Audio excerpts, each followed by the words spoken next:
Only buy one of these if you want to be left on the side of the road. Welcome back to Next Level Rides. In today's video, what we're going to be tackling is a few issues on this 2011 BMW 550i with the infamous N63 engine. I talk a lot about and throw a little bit of shade towards the N55 engine. If there's one you should not buy, it's probably this one. If you can get one in warranty, fine, go ahead. But the N63 has not exactly been known for its reliability. After we threw the JB4 tune on, it ran great for about a day, maybe for a few hours, and it started to have issues. So we'll get into those issues in a little bit here, but we have a box of parts that we're going to throw at it. So stay tuned.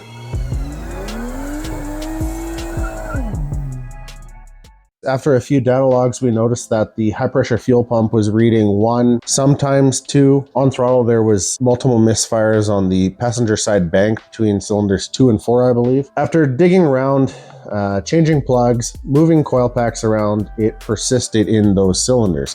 And of course, this is before we ended up figuring out that the high pressure fuel pump was only registering, I think it was 1, 2 under full throttle.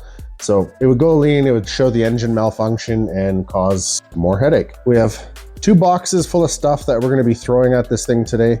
We have some Dynon coil packs. We have some, I believe, additional spark plugs. We have a bunch of PCV stuff. So we're going to change the PCV hoses. We found a couple of cracks on one of the turbo inlets. So we're going to change both turbo inlets. And on top of everything else, both high pressure fuel pumps. So these were the first revisions of the N55 high pressure fuel pump that runs off cam lobe per bank. So it's different than the N54. And as always, BMW parts like to fail. So 2 high pressure fuel pumps, we're pretty certain that's what the issue is because it's not getting the fueling. Could it be a sensor? Potentially. Is it likely a sensor? Let's be serious, it's a BMW, it's not a sensor. I really doubt it. I'm gonna put the stuff on the bench so we can go through it. A lot of it's from FCP Euro, and we'll get started. All right, so first up, in this lovely liquid moly box from Park Auto. So we're looking at a bunch of coil packs. Now these are the same between N54, N52, N55, and the N63. So I don't think it's going to show up on camera, but these just look like, I believe it's the Eldor coil. I'm pretty sure it's just a modified Eldor coil. But right on top there, you can see the Dynon logo. Now, whatever witchcraft they put into these, they don't burn out. They claim to give you about 10% performance boost. So since we're doing plugs, and it's a pain in the butt to actually get in there, we're going to change the 8 of them, and it just makes sense. So these are cheap. They're about $38 each, and I think that's actually cheaper than factory coils. So why not? And they got the Dynon reputation behind it, so you know they're going to be good. Okay, next box from FCP. Let's see what we got. Yeah, so that looks like a PCV hose. Now, that's a small one. So there's a small one and a big one. I'm pretty sure the small one goes to the front of the engine, and this one actually, I'm fairly certain, I think it's like this. It actually clips to the back of the engine somewhere. So these could be a big reason why your N63 smokes. Typically, it's either PCV, but most likely it's valve stem seals. So he ended up putting callus downpipes on, and of course, smoke right away. So if you want a quick way to test if it's the valve stem seals, let your car warm up, or even on a cold start, look for puffs of smoke. Let the car warm up and idle for about 5 to 10 minutes. Give the throttle a good stab of gas, and if you see a big plume of white, maybe slightly gray smoke, and it stinks like oil, it's probably your valve seals. Yeah, so that's the other side. Now, these end up having a check valve. I don't know if you're gonna hear it. So, the check valve can leak. Usually there's a pinhole to allow a certain amount of pressure, but all these connectors, because it's a hot V, they end up baking the connectors and it ends up wrecking these right quick. So they either start leaking or break, causing nothing but headaches. Okay, so this is the 1 turbo inlet. Okay, and there should be another, yep, 2nd turbo inlet. So I believe on this one, it was actually cracked. So it doesn't make sense to change it with just one piece. You may as well change both of them. And 1 box, 2 box. All right, so these ones here, as you can see the part number, these are good Bosch units. Now, I don't think they're the actual BMW part, but of course, BMW for the most part is just an etching on it, whereas Bosch supplies a lot of their fueling systems. So this one here is the high pressure fuel pump. So this is similar to a newer N55 engine. So this little plunger here, as opposed to an N54 system that runs off, I believe it's the timing chain, this one here runs off the cam lobe. So the higher the RPM, it'll press against this plunger or this valve quicker, increasing the volume of the fuel pressure. These claim to be more efficient, really nice, pretty complex, but they don't necessarily give you an issue or limitation with fueling. So this one's covered in oil just so it doesn't end up rusting or corroding. So we're gonna put it back in the bag before we're ready to install it. But again, one connector, it's the two connections here. So it'll typically come with a gasket. So you want to ensure that the gasket's changed. They didn't give me the gasket, so hopefully it's in good shape. I might put a bead of silicone, but these will be a direct replacement. And again, as the cam spins, it presses against this plunger and that's what creates your pressure. Okay, so next you end up taking the cardboard that he has here and this random license plate out of the trunk. Chuck it to the side on the broken N54 engine that makes you cry every day. Grab the little push tab. Get your trusty 10 mil and right down here on the battery, you'll just loosen the 10 mil, pull it off. And because this one, when you pull it off, it's relatively loose, you can hang it to the side so you don't need to worry about it touching the terminal. And that's it. So you end up leaving it for a couple of minutes so all the capacitors end up discharging, and then we'll start on the fuel system. All right, so first thing you end up doing, you take the engine cover off, put it to the side where you're probably gonna trip on it, stare at the engine and realize how you are. Okay, so to give you an idea, we'll get up close and personal with it. So this is the N63 engine made by good old BMW.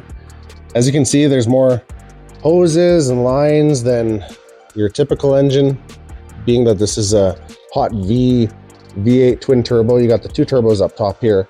In turn, this cooks everything in the vicinity. So that includes your PCV system, all the harnesses that are broken, all these little hoses and whatnot. So what we're gonna do is we're gonna give it a once over. We're gonna have to take both intakes off. We're changing both of these turbo inlets, I guess they would call them. And then we're probably gonna have to cut the bands and remove these to give us a little bit more room. So I'll get started with that and see where it gets us.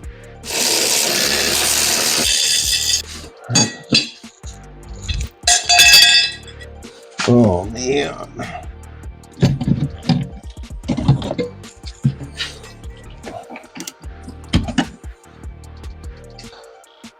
Okay, so upper PCV goes here, which is the one that breaks, and there's this line that goes under the harness. How the f do you get that out? Can I even squeeze my hand in there? No. Can I do this side? No. I mean, those sides aren't leaking. What the f is this? I don't know if I can get this on camera. See the front of the inlet there? How it's over the edge of the turbo? You see this one? Maybe you can see from there. It's broken. Holy sh! Imagine all the garbage that the turbo's been eating because that thing's being broken. This side's okay. This side is... Oh wow, okay. Trying to think what I'm gonna do here. These bands, I'm pretty sure I need to cut. Yep. These bands I'm gonna need to cut. I can just replace them with hose clamps. So how did this one go? This one slid underneath, and then you crimp it so that it falls on top of these teeth. So to get them out, you just end up putting a flathead underneath, pry it up, they usually spring out, and just put a regular worm clamp on those. So it doesn't have to be anything crazy. So this one here, come on, see? I wonder if I put the garbage beside it, if I just say, go, jump. Let's go, N63. Time to go home. Excuse you? That O-ring is beyond flat. So that was leaking. So all this rubber is gonna be pretty brittle. So try to be nice with it. Like you can see, it's already tearing on the edge here.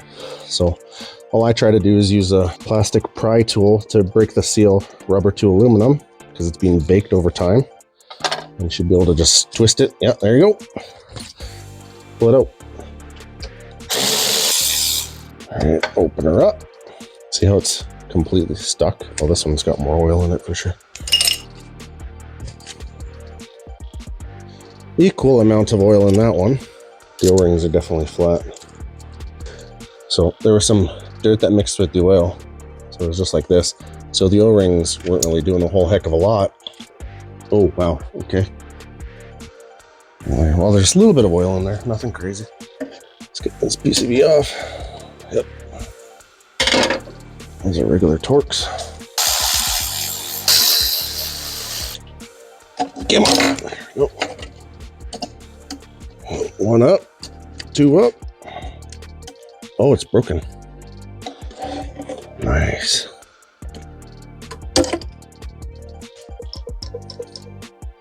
All the tab, like somebody must have had the PCV system off before because all the tabs are broken.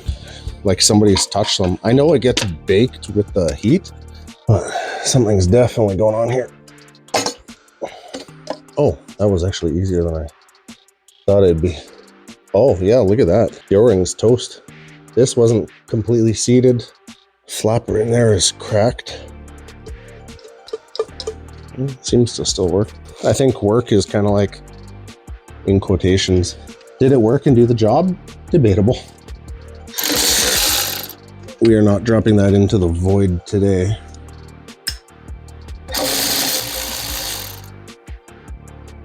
Yeah.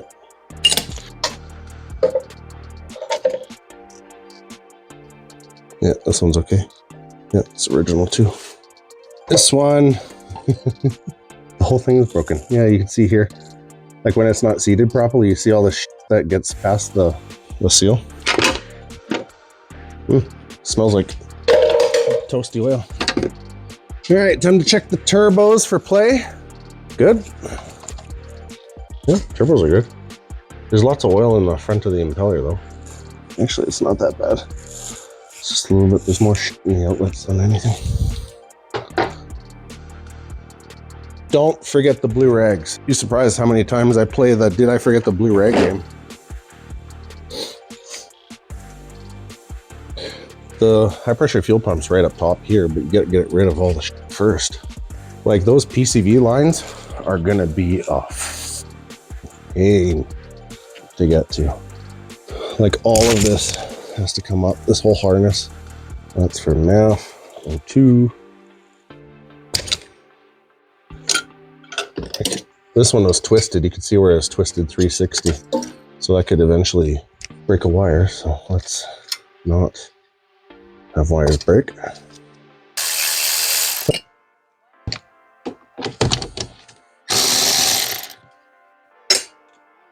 Where's the PCV? How the f do I get down there?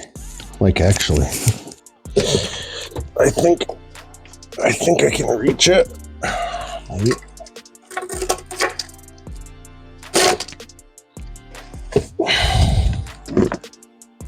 Yeah, that's broken. Okay, so we ended up getting the one PCV hose out of the line. Now, because the N63 is a joy to work on, what we're gonna need to do is have these loose. So as you saw, I was able to pull it out. Upon further inspection, if you look right there, when they changed the valve cover gasket, they left one bolt very, very, very loose. So apparently there's a couple of others. So what we're gonna do is we're gonna snug that one up. We're gonna put the PCV line in just so I can get that said and done. I figured I'd finish the hardest parts first, and hopefully that gives me a little more patience for the rest. So I'll put this PCV line in, I'll do the other one, and then we'll get started at the top and start with the coils. There's so much in the way here. Like, I try and show this on camera, but there's no way that it would show up. Like, I could barely see it myself. How the f do I get this one out? Okay, so I fought with it off screen for about an hour and 53 minutes. Okay, great. So hour and 53 minutes to do this side. So as you can see, it's hidden just underneath this harness here. So the ignition harness here, you needed to lift up. This one here, you needed to take the bolt off and lift up. Of course, somebody's already been in here and damaged it pretty good. But you can see the line here. So with the shielding there, and it goes all the way down right to there. Now, yeah, that's probably You can probably see a little bit better right there. So the connector didn't actually work to clip it in, and I think the O-ring was a bit oversized. So put a lot of lube, use the pry bar here to get it into place. So the previous one was just actually sitting right over top. So it didn't take any effort to actually get it out. So we were able to just pick it off, and yeah, it wasn't doing anything. It's sealed now, wasn't sealed before, neither was the other, but I figured I'd get the hard stuff out of the way and go from there. So let's see what's next. All right, let's get the high pressure fuel pump. So now I need to get the harness up and out of the way. Nothing was connected in the right place either. Like, it's so disappointing. Oh, these are old. These are the old Bosch ones, like N54 era Bosch ones. Satisfaction. Yeah, I'm not happy with the PCV lines, but there isn't much I can do. Like, I'm kind of at the whim of what I'm given, you know what I mean? Well, yeah. Like, am I happy that it's... These are numbered on this side. Yeah, it doesn't matter because we're just changing them all to Dyna anyway. Like, we can always check to see if there's cracking on these. They always break. Yeah, this one's bone dry. Alrighty, sir. Let's get those Dyna bad boys in. So the way I do these, you put the spark plugs in dry, torque them to 25, 30 foot-pounds. But for dielectric grease, all I do is I do one of these. Just like that. So it's really nothing crazy, it's just a lump there. So as soon as you push it over the spark plug, what it's gonna do is it's actually gonna coat the porcelain, and there's quite a few benefits for this. One being easy removal next time you do spark plugs. Chances are the BMW engine, being an N63, is gonna go way sooner than you need to change a spark plug a second time. Second one being, the coils come out really nice. So when you end up wrecking it or blowing it up, when it goes to the scrapyard, you can pull your Dyna coils. It's really not that bad. All right, dose. Dog hair. I know! This is, I don't know if it's coming off you or me. I have no idea. Okay, so this one, high pressure fuel pump, P. You wanna go put a big old D on the other one? Yeah, I think these look like the Eldor ones. They just have a D on them. But if you don't have to worry about them and change them, and they're cheaper than OEM, hey. I think these coils are lifetime, but don't quote me on it. 2 year, I think. Well, whatever. 2 year, and they claim 10% increased power. Now the power part, that's whatever. Like, you could go a 5-degree difference on one day.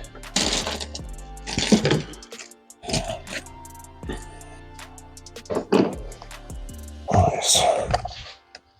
Okay, I think now I should run that other end of the PCV. Actually, no, let's do the coils. Then I'll go over them, and then I'll do high pressure fuel pump. So we have two connectors here. One is MEF. This is O2.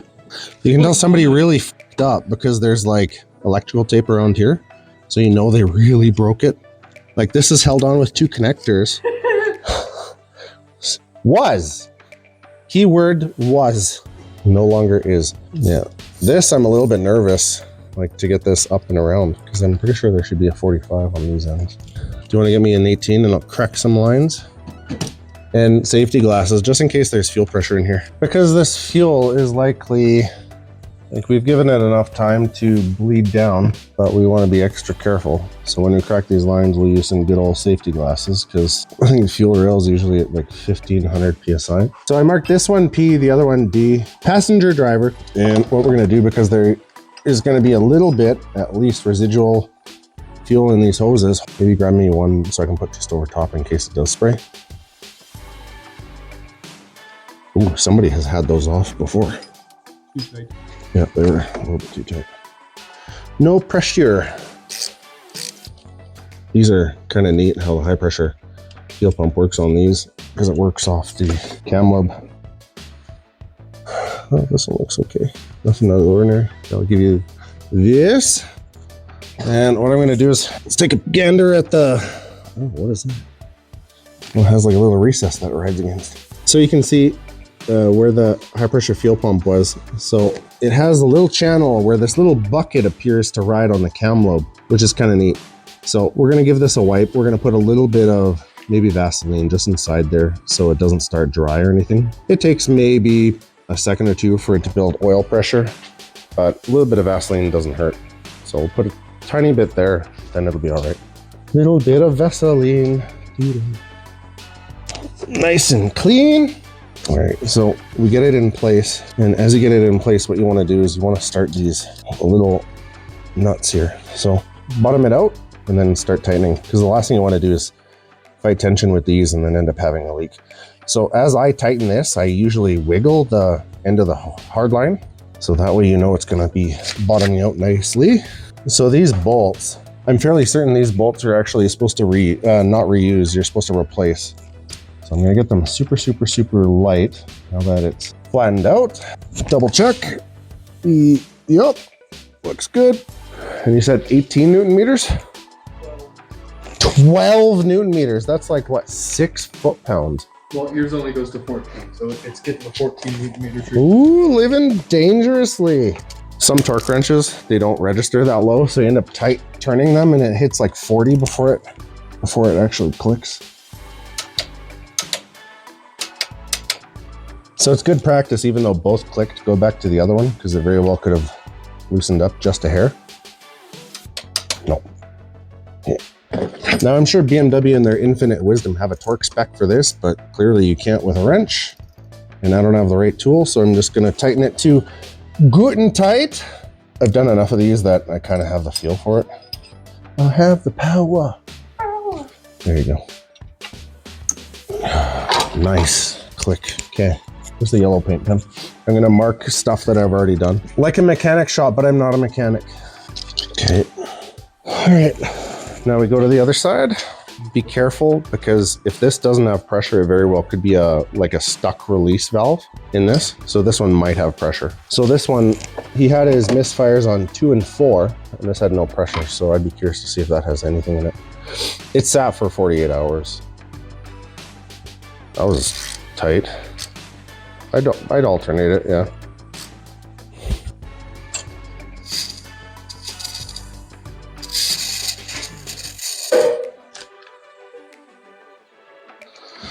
Please click.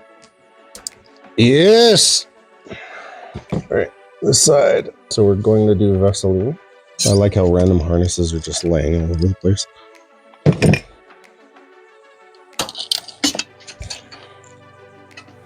So T25 for the back of the PCV to, looks like block? Nope, valve cover. T25 to the back of here. We'll just snug it up slowly. Alternating.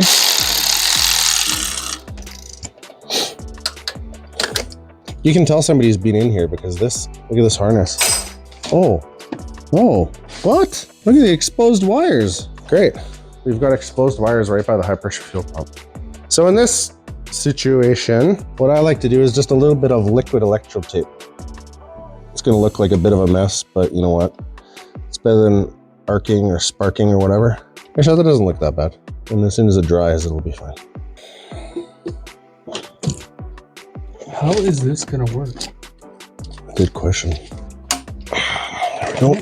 T30 right into here. So this will probably need a bit of a wiggle to get into place. And there we go. Actually pretty quick.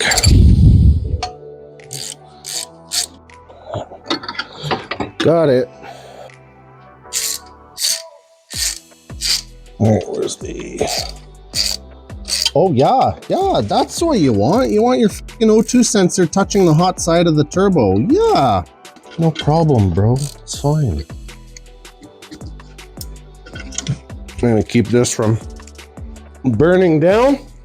Like, just put a zip tie here. See, like this. Like, Takes 2 minutes. not even. Takes 2 minutes to bitch and 10 seconds to do.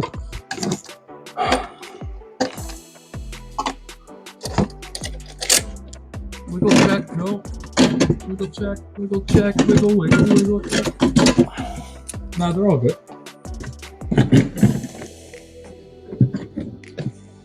All right, let's take a gander, make sure everything's good. So tight. Good.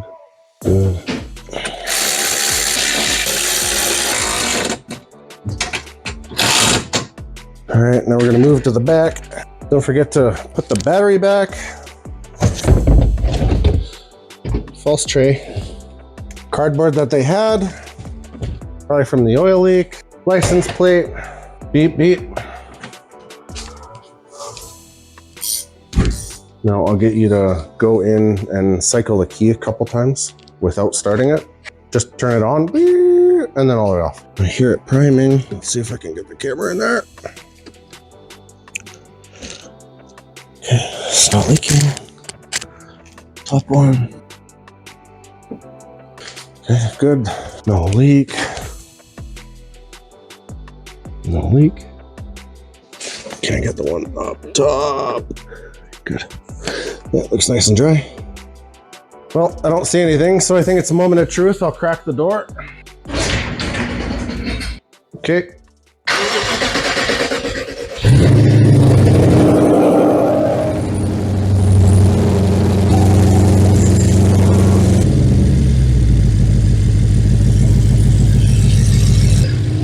Sounds okay.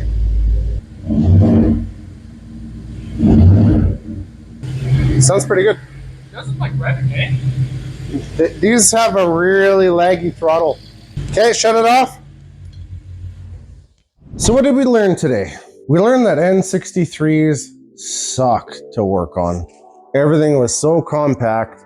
It was such a pain in the ass to get the PCV fittings done, or the tubes. As you saw, there's the long tube that goes from top of the engine all the way down to the valve cover on the bottom, or onto the, it might have been the portion of the block. So that runs all the way up to a T with the flapper valves. The one goes to the back side of the valve cover and the other goes into the front inlet. So I fought with them for quite some time. Both sides took me about 3.5 hours for both. I can't recommend anybody to buy these cars. Like, they're a pain in the ass to work on. I couldn't see the oil leak without lifting it up. The valve cover would be an absolute pain to do. You could see how somebody didn't end up tightening the one bolt. You had to move the power steering reservoir and the coolant tank up and over just to get to the one bolt to tighten it. These are terrible cars. Like, they look great, they sound great, they're quick, they're big, they're heavy, they're not reliable. The N63 has a worse rap than the N55. They'll end up spinning bearings whenever they want. They'll smoke, valve stem seals. It's nothing you want to deal with. Now, if you want to play mechanic and you were good and handy with this stuff, I would end up getting one of these if by chance, say you found a 6-speed. I would drop the engine, do everything at once, all new seals, everything, throw it back in, and then enjoy it. Then it makes sense. But there's also a reason why these were some odd 80K new, roughly. I think they were about 80K new, and now you could pick one up for 10, 12, $14,000. You know, platform's great. It's a V8 twin turbo, but for reliability and maintenance and for peace of mind, it's not there. So don't buy one of these. They're kind of crap. Did what I could. I did the majority of the maintenance stuff, so I'm sure it's going to be a lot better than it was. I'm going to do a road test tomorrow, so I may or may not film it, but I'm sure we can all assume how that's going to go.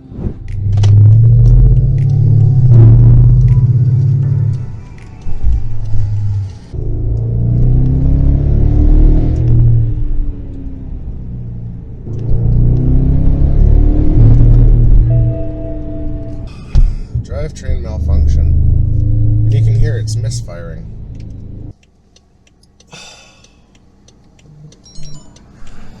Only buy one of these if you want to be left on the side of the road.